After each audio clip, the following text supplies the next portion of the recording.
Picture this. You finally do the, incredibly responsible thing. You start saving money every single month. You move a little bit into your savings account, $100 here, 200 there, and you feel good about it. You're disciplined, you're financially mature. But then one day you open your banking app and you realize something incredibly frustrating. You've got a responsible $10,000 sitting right there in a savings account, and it's earning a measly 0.5%, or maybe 1% in interest. You do the math and you realize that after an entire year of that money just sitting there, you've made about 50 bucks. Congratulations, you can buy a single week's worth of coffee. That stings. Meanwhile, you keep hearing everyone else talk about investing, stocks, index funds, compound growth, and you start to wonder, wait, am I doing this wrong? Well, you aren't wrong to save, but staying in that savings phase forever might actually be costing you.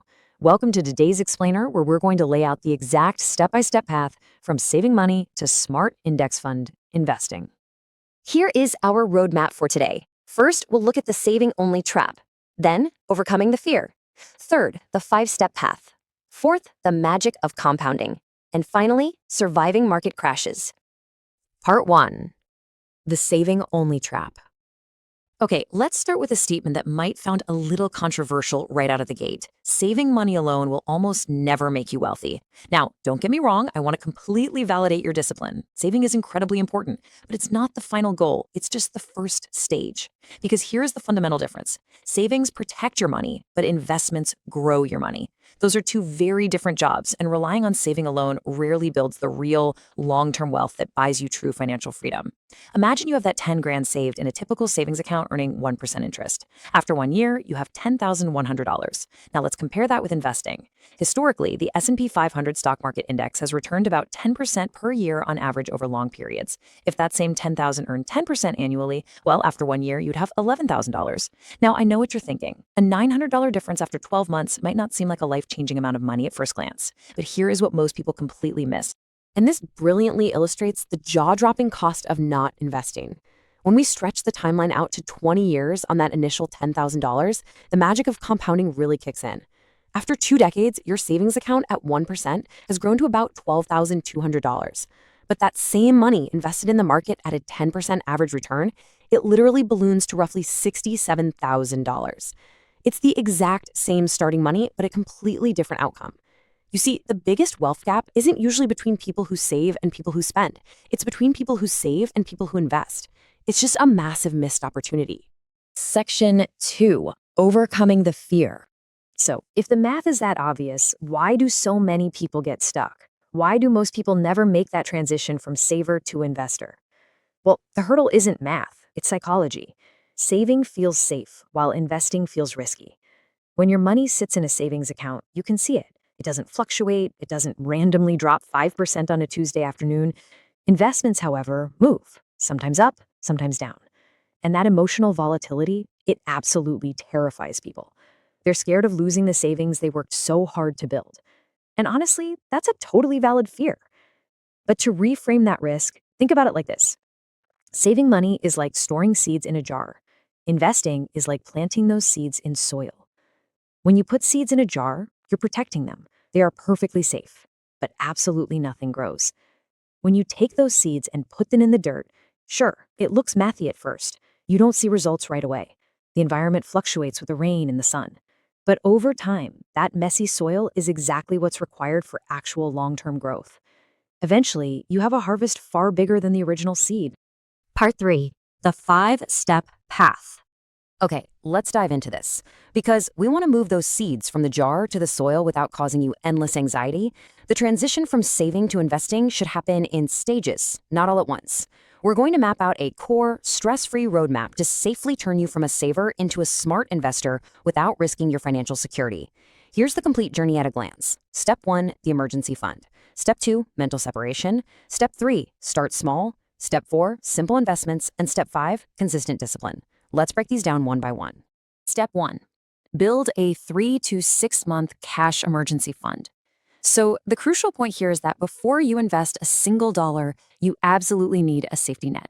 This money stays in cash savings. It is not for investing. It's not for chasing opportunities. It's strictly for unexpected life problems like a job loss, a medical emergency, or a massive car repair. Why does this matter so much for investing? Because the biggest reason people panic sell their investments at a loss is simply because life happened and they suddenly needed the cash. A fully funded emergency fund protects your investments from your own unpredictable life. Step 2, mental separation. This is a massive psychological trick to reduce your anxiety. You need to mentally separate your money into two distinct buckets. Bucket 1 is your safety money. This includes your emergency fund. It doesn't move, it doesn't fluctuate, its only job is just to be there. Bucket 2 is your growth money. This is the money you invest. You have to give this money permission to fluctuate because its explicit job is to grow over time. By giving every single dollar a specific job description, you dramatically lower your stress. Step 3, start investing small with just 50 or $100. There is a huge misconception out there that you need thousands and thousands of dollars to even start investing. You really don't. Today's brokerage platforms make it incredibly easy to start with 50 or $100.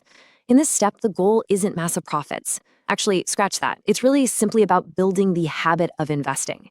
Habits matter so much more than trying to perfectly time the market.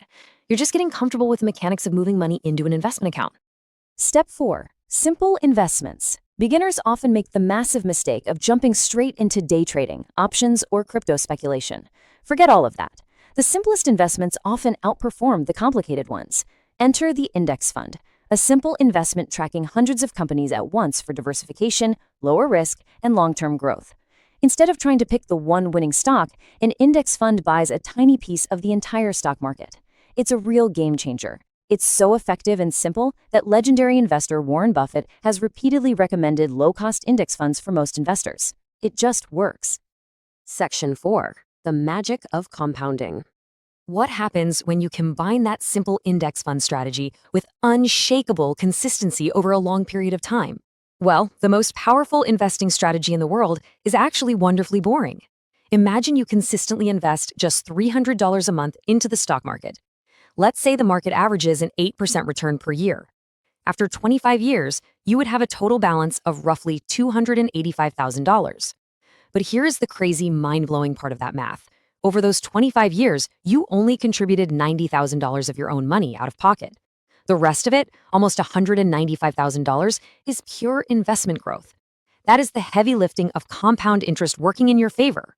Your money is out there making more money for you, for sure, all because you stayed disciplined. Part 5, surviving market crashes. Now you might be wondering, what happens when the market inevitably drops? Because let's be real, it will. Market crashes are completely normal, and they've happened dozens of times throughout history. You turn on the news, the headlines are dramatic, the charts are red, and people start to panic.